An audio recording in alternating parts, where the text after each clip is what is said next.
asalaamaaleykum mbokki internet Le Monde à Dakar maa ngi leen di nuyu di leen ziar di leen dalalaat fii ci seen émission préférée mode et mannequinat comme ni ma ko tàmm di ko defee di invité ndaanaan invité yu mag tey beneen ndaanaan laa leen invité ndaanaan bi nga xam ni xam-xam egg màcc na ci wàllum mode Patrick nuyu naa la.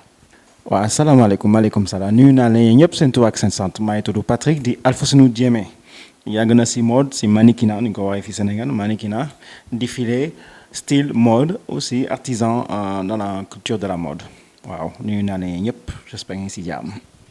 di la naan sois le bienvenu dalal ak jàmm ci émission bi léegi mën nañu tàmbali questionnaire yi Patrick wax ñu yooyaay kan mooy Patrick avant tout.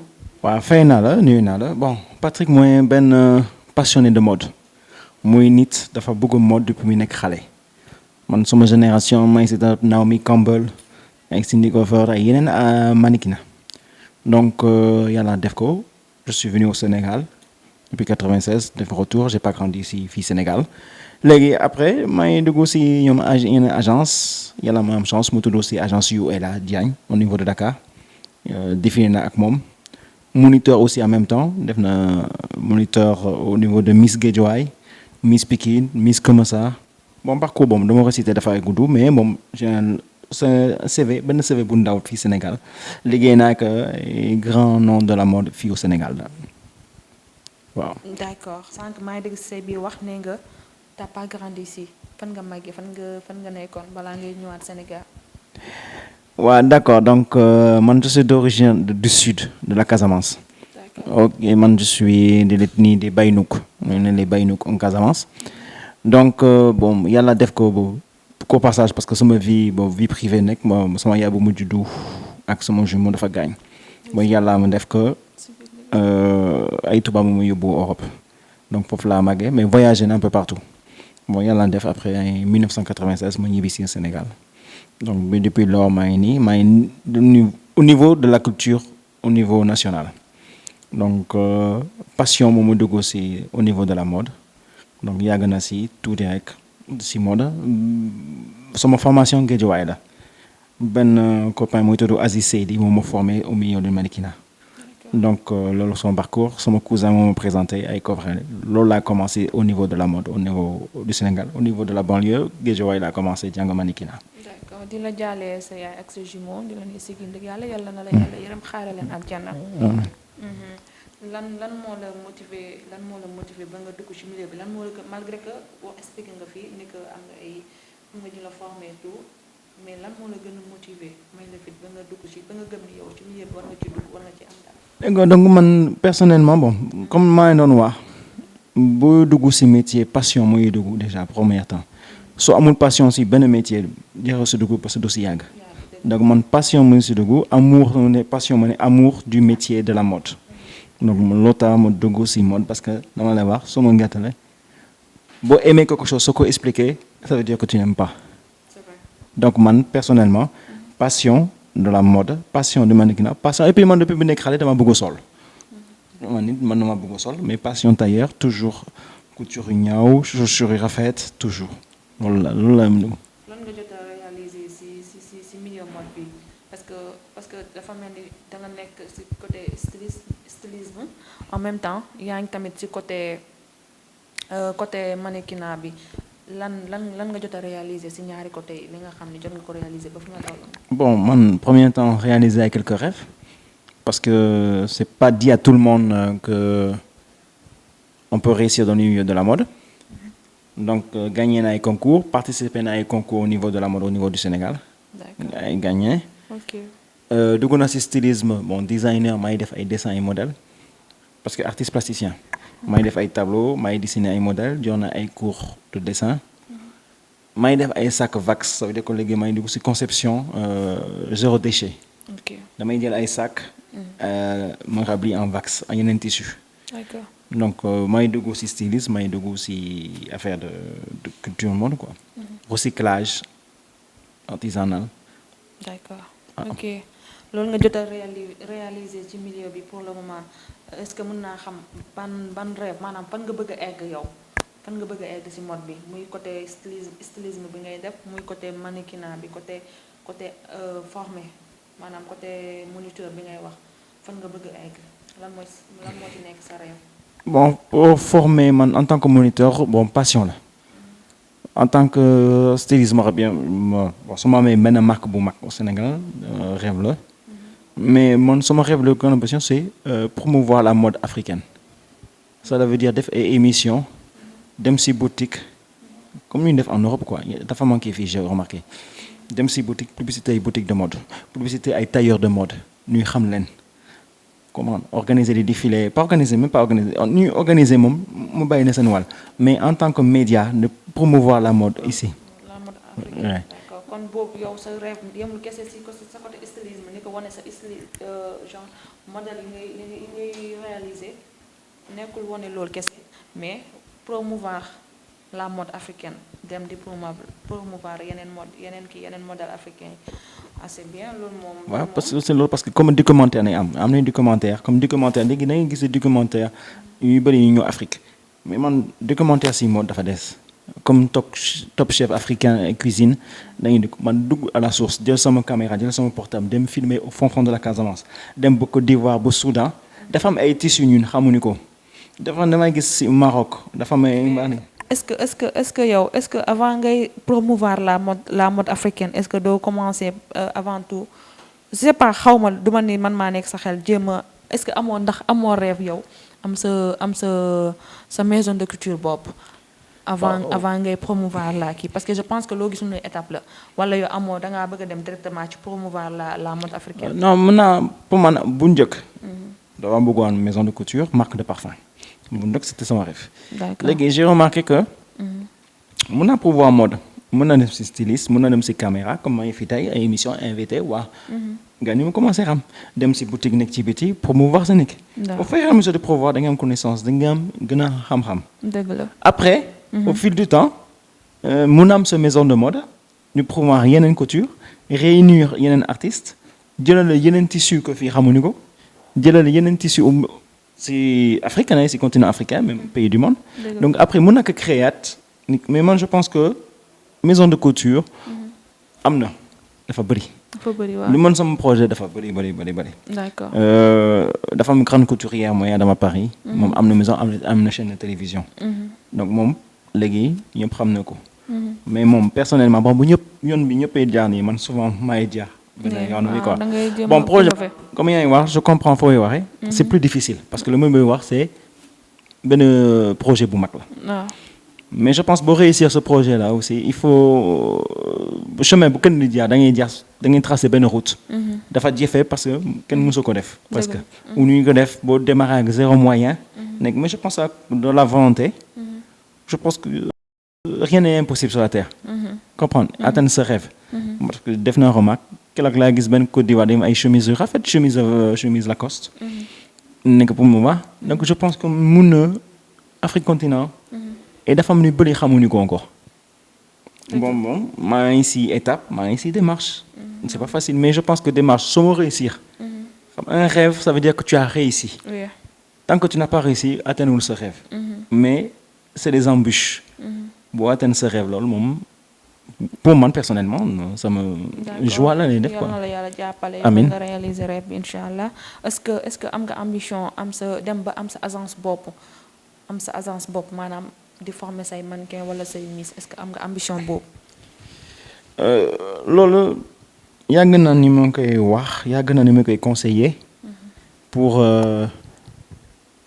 monter sama agence mais personnellement non. Personnellement am na sama agence personnelle non parce que déjà il y a beaucoup d'agences au Sénégal. Et il faut pas oublier que. est-ce que le marché sénégalais de la mode. dina mu duggaat ci beneen agence yu bees. D'accord. Bon, je préfère, comme chacun son métier, je préfère être moniteur. Bon, mais comme il y a la main liggéey. Bu fekkee te ne keneen comme il y a la main agence muy dem toog du noppaloo tuuti rek. mun na nekk nii comme soutien. Mais am sama agence créer agence. Non du coon c'est que créer où il y a pas autant de marché que ça. man gisuma intérêt. D'accord. Parce que est-ce que Afrique am na marché de mode mu mel noonu. Il y a quelques défilés mais est-ce qu'il y a un défilé boo créer ma agence boo xamee. Mais si on crée une émission boutique ni nekk fii parce que dafa am benn affaire entre parenthèses toutes les boutiques qui sont à Dakar gisuma mannequin africain yu noir yu sénégalais ni représenté seen photo. waaw affaire la tamit de. affaire la. loolu moom doy na waa trop doo fi gis benn mannequin noir bi nga xam ni genre ñu ngi koy solal yële est-ce que nekkul tamit benn complexe bu nekk ci ñun walla lan la fa demee. non ci mentalité la.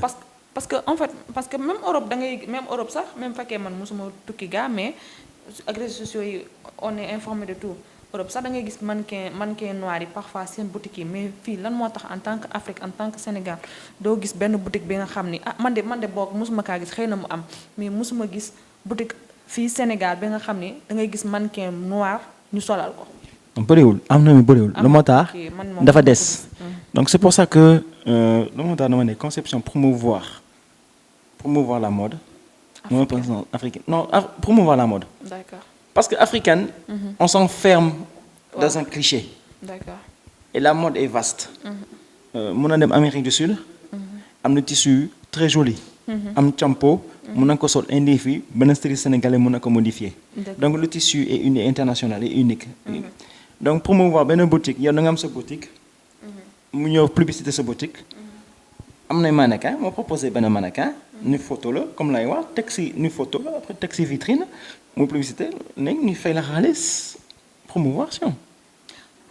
D'accord. Vous comprenez? Voilà. Lol, mode hiver qui arrive avec les vacances, nous sommes ces boutiques boutique bunda ou tailleur, nous photo ko, moi nous créer ces groupes ou nous créer ces les réseaux sociaux. Mannequin noir, ça commence comme ça. Le mot à mané promouvoir, moi c'est mon objectif. Man léegi travailler ak yeneen agence surtout ak samay relation man sax mën naa ko sol pour proposer ko budget la mun naa kese parce que c'est de la publicité. Publicité muy door fii àddina. waaw publicité moom dafa mel ni dina. mais au Sénégal on n'a pas la mentalité de nu may fay pour publicité dafay métti damay dem si tailleur pour ma publicité fay ko 20 000 30 000 40 000 50 000. on n'a pas encore amul nit travailler ma ne. soo utiliser 100 000 francs pour publicité. mun na gagner 400 000. Mais au Sénégal, c'est utiliser 100 000 francs, da ngay mën na perte mën na gagner non loolu xaalis la.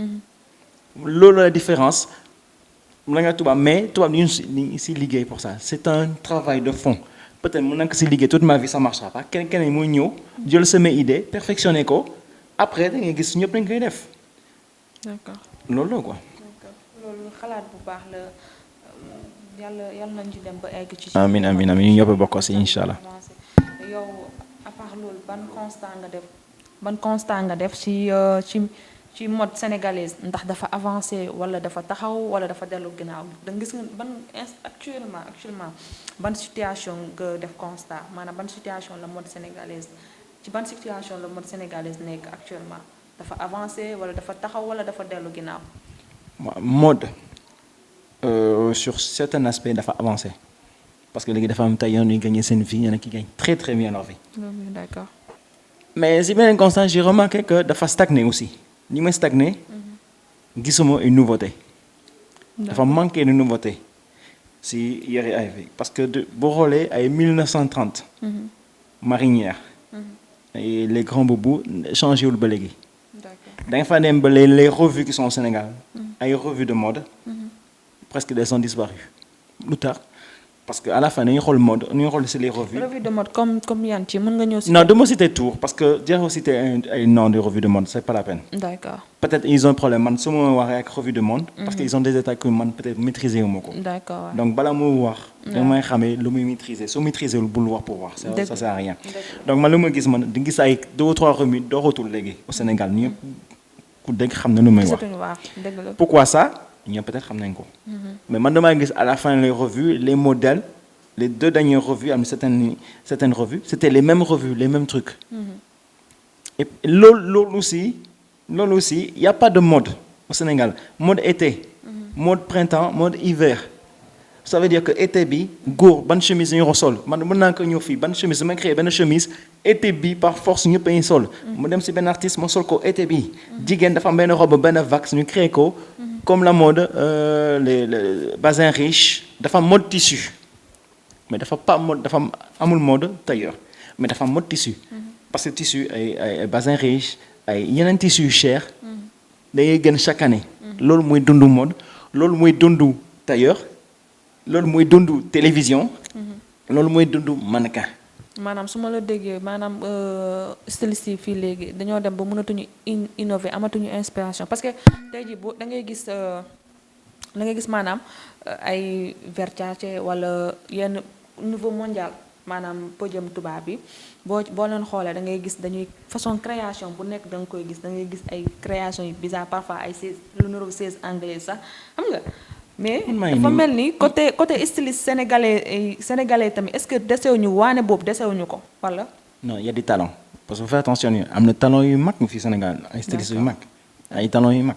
d'accord peut-être communication am na stylistes yu mag xamuñu ko fii Sénégal et seen produit yi dem ba Beyoncé nekkee sol. d'accord comme kan. fàtte na tur benn femme bi. da nga ko gis ci Instagram. d'accord comme Beyoncé wu nii nekkee sol. d'accord nekk Nigérian ay américain di ñoon parce que ñu sol.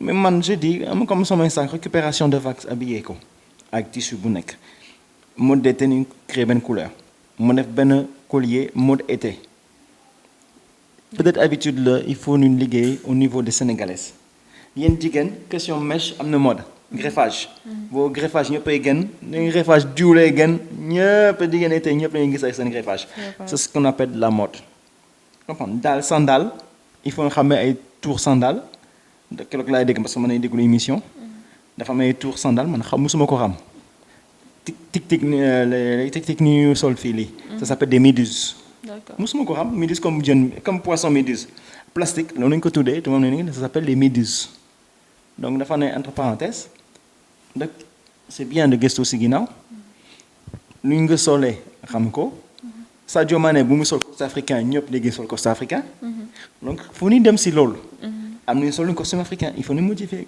costume africain daa ñëw tuuti rek ak costume Mao chinois boo gis costume Mao chinois congolais ñu ngi ko modifié fàtte na tur bi am nañu modifié ñu modifié ñu sur le costume africain mais costume Mao la seule différence col chemise la am costume Mao ni nekk chemise ñu ñuy def col loolu mooy que nekk nii xam nga dafa am différence de modification mais léegi Sadio Mané boo ñu dem il est fier d'aller en costume africain donc c'est une fierté là aussi parce que ça c'est africain loolu la quoi.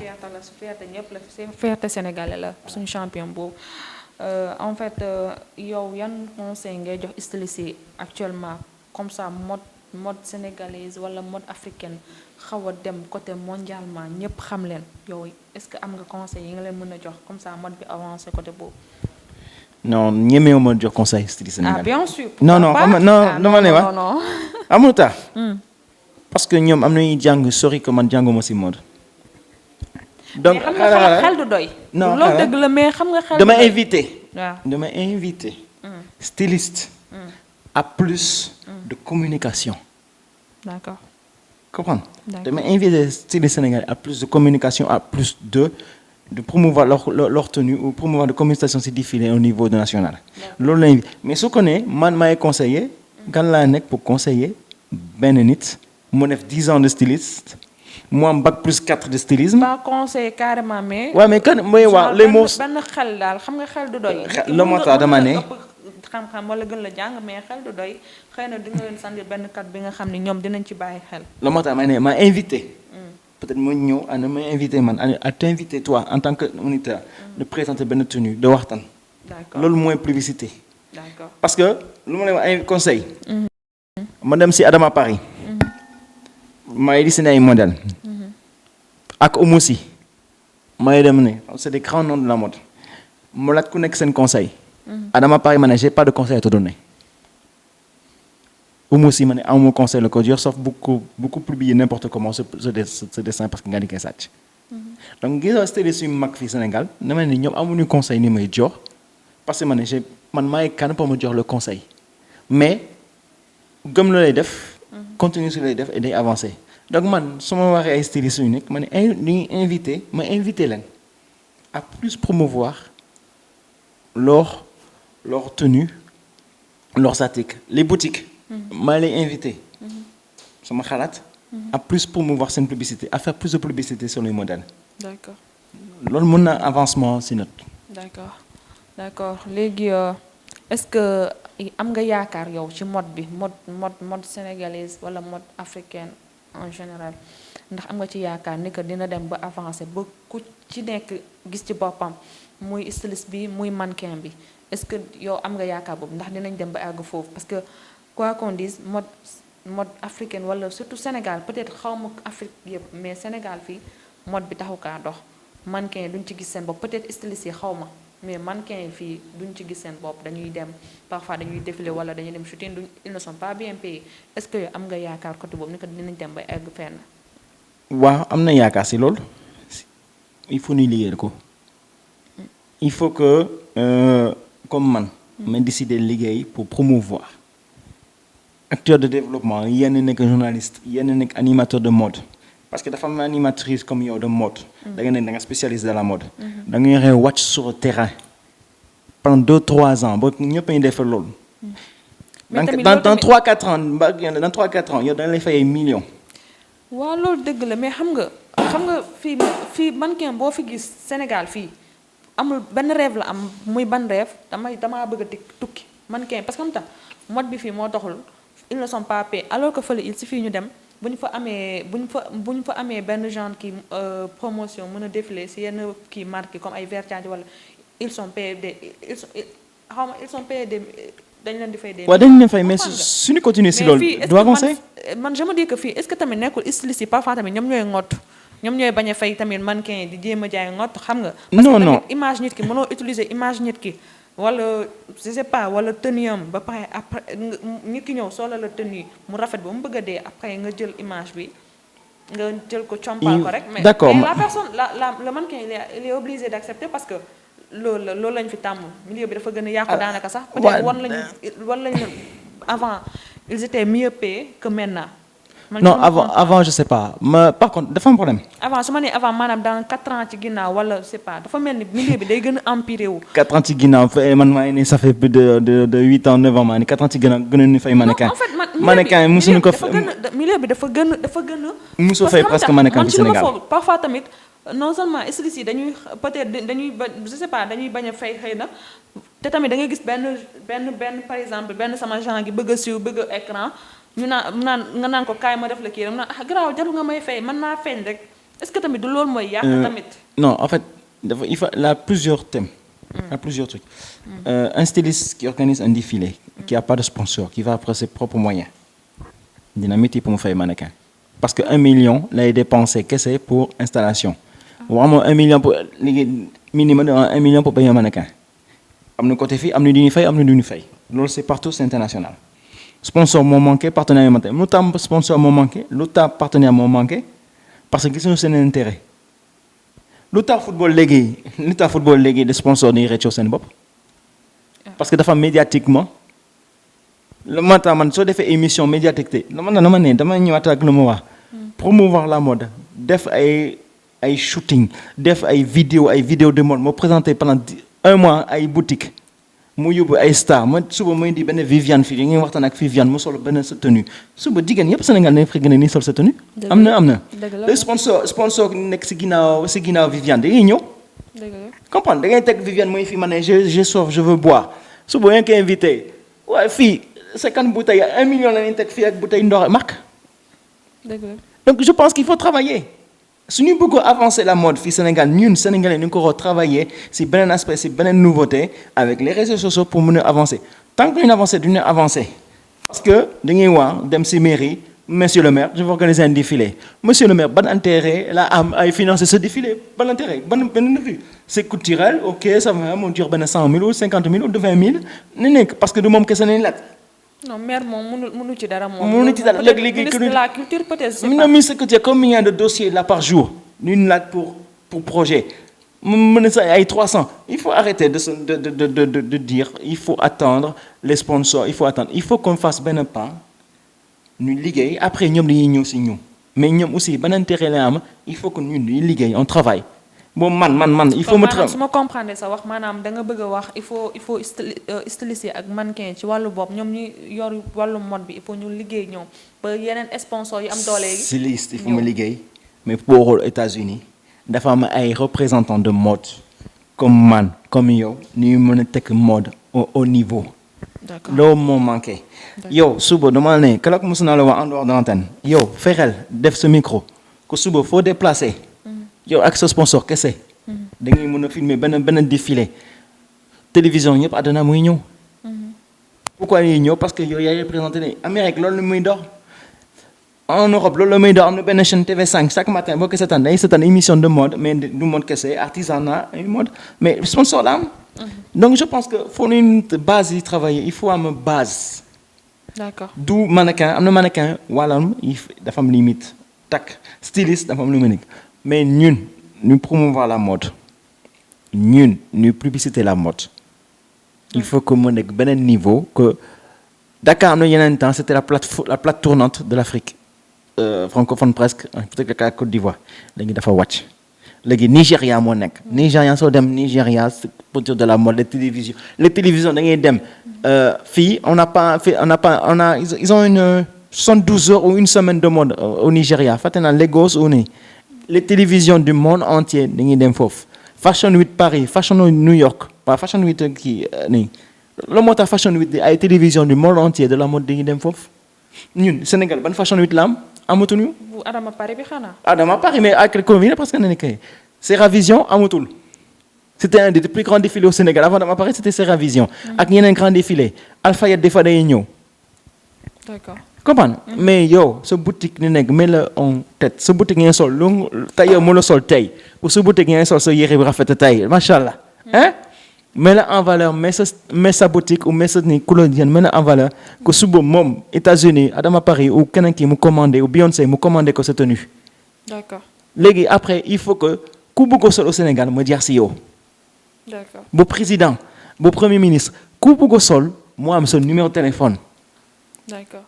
question bi may tëjee mooy ban conseil nga am maanaam wala yan conseil nga am pour cette nouvelle génération bi nga xam ni cette nouvelle génération qui est amoureuse de la mode ban conseil nga am ki nga xam ni maanaam benn xale bi nga xam ni xale bu ndaw a ngi toog fii gis mannequin yi ci télé bi wala voilà benn mannequin di par exemple benn mannequin benn Feuza par exemple xam nga mannequin international la wala benn Jax modèle di défilé ci kaw podium bi am ambition wala di rêve doon nekk mannequin un jour ban conseil. ne nekk professionnel di nga classer waaw donc déjà je pense que par rapport à ça. pour finir jàng parce que jamono bi da ngay jàng anglais da ngay jàng français da ngay jàng arabe da ngay jàng espagnol jàng le maximum possible. mais jàng tamit est-ce que jàng tamit. non dafa naan bàyyi ma pare peut-être côté langue bi je peux comprendre parce que l'anglais est la langue internationale voilà il faut nga koy dégg surtout boo bëggee nekk mannequin professionnel. les mannequins qui sont internationales. nit boo international boo voyagé. suba da nga am di fële Espagne. benn espagnol mu wax la Espagne en 30 secondes tu as rien compris loolu lay def. waaw mais xam nga. léegi soo ko mën a bind da ngay ñaan parce que da ngay ñaan yàlla moo la yóbbu sa wërsëg da ngay ñëw ba suba nu teg la benn contrat. yow xam nga dara c'est contrat de signer ñu te yow c'est fini da nga tête à vie lu la bëgg a def ak yow ak nekk. c'est vrai. nit mu mën a leer sa mën a bind sa tur mën a bind sa prénom léegi moo teg la benn contrat dafa wute am na instant mën na ko bind mën na ko lire bon man da nga am argent léegi lay def boo dem États-Unis lay def dëkk di ma ne d'abord il faut avoir les pieds sur terre. d'accord. hein il faut da ngay jàng. ba pare. d'accord. su ko mënee parce que am na c'est pas forcé. am na lu mën a nekk am sa métier. avant tout métier bi nga xam ne bokkul ak mannequin. non sa métier ba nekk tailleur ba nekk coiffeuse ba nekk métier ba nekk loo bëgg am sa métier góor ak jigéen am sa métier. ça veut dire que soo tombé soo réussir da nga am métier à côté di travailler. d'accord. comprendre. après da ngay dem sa mannequinat sa profession boo yàlla wuy wax ko c'est comme le football mun naa réussir comme mun naa bañ a réussir. d'accord. les pieds sur terre mooy maanaam tentation ngay gis jaraw dem. parce que tentation mi dafa am ay tentation. mais je pense que soo amee sa éducation am tentation. da ngay mën a teg bañ a tiit. da ngay tëkku loolu. waaw xam nga boo gisee xaalis ba teg la 100,000 fii nit waxoo tiit si xaalis. fii nii gis benn 200,000. da ngay tiit ñu yóbbu benn endroit musul dem. da ngay tiit da ngay yóbbu benn hôtel de 5 étoiles da ngay gis ay verre ne ni na man fii laa dugg ni bañ a tiit avoir les pieds sur terre ça veut dire que yow si sa boppam mën na ko liggéey bu am boobu dépassé loolu. d'accord. sans mannequin ak mannequin loolu moo tax il faut avoir les pieds sur terre. passion la amour la liggéey soo dugg si mannequinat aussi da ngay liggéey ba sa tànk day métti da ngay liggéey chaque jour. bos ba liggéey bu yàlla da ngay ñaan yàlla moo bi sa wax sëkk. comprendre respecter sa waa kër respecter sa famille. c'est pas parce que y a une teg télévision que suba da ngay am na ni dañ lay teg benn jour télévision benn une minute teg si caméra dañ lay xam comme moo xaw sa président de la République sénégalaise nga may jigéen ma ni kankan c'est nii dañ lay xam ba di sax du su ma ne dala lay xam ne fa ay sac di teg seen sac di kaise ko kat ni nii ni xam le dañ lay xool ndeysaan benn minute benn podium ma def na 10 podium benn podium dëgg la non si donc c'est dangereux parce que kii bu suba ba ko yóbbu feneen maanaam gaaw a yëg succès bi gaaw a yëg du succès sax succès tane na succès da ngay def dara mais fii benn minute de podium benn da ngay def 3 passages suba da ngay nekk sa kukat toog sol sa verre dikk nga si dëkk bi foo ne toj nga dëkk bi da nga ne fekk da ngay xool sax da ngay ree sax donc je pense que avoir les pieds sur terre ne lay xamee nii que parce que solo yóbbu yow demoo États-Unis demoo saa les grands ne tojoo fen da ngay teg ni kon ne góor ak jigéen léegi li moo lay pieds sur terre moo lay permettre d'aller où tu veux dans le monde di nga am peut-être da ngay yàlla da ngay ñaan yàlla respecter sa religion parce que ba tey ñun ay musulmans ou chrétiens ça dépend respecter sa religion boo wàccee mooy base da ngay mën a avancer dans la vie inchallah comprendre mais toujours am na ginnaaw ñaan sa parent ou sa benn ay xarit yu baax di nga mën a conseiller yu baax loo moo tax jàng soo mën a liggéey da ngay liggéey wàcc si liggéey dem si mannequinat bés boo amee wërsëg bu mannequinat moo la jël moo la bëgg yóbbu ko fu nekk da ngay toucher ay millions loolu mais ba tey garder les pieds sur terre c'est pas parce que yaa ngi naan que yaa ngi nekk si dëkk bi c'est pas parce que yaa ngi tuur que yaa ngi nekk si dëkk bi ça n'a rien à voir jëf ju bon bi waaw bu nëbbatu si mannequinat yëfu bon bu ne man mannequin yëfu bon non ça n'a rien à voir l'école xaalis man kay yaa ngi fi baax ba bëgg a dee man kay international yaa ngi naan duñu ko mais man xam naa ci ay nit mais soo nëbbatu si ginnaaw dara mais ñu lay remercier balaa ma guddal merci de invitation bi je pense continue si lu yoon boobu yàlla nañu gën a avancé kontaan naa nañu nekk nii bul bàyyi la gën a liggéey si loolu je pense que après da ngay am résultat yow si boppam amiin inchallah di la ne encore une fois merci beaucoup mbokki internet Le Monde à Dakar kontaan nañu di leen jox dig daje ba beneen inchallah ak beneen numéro allez ciao ciao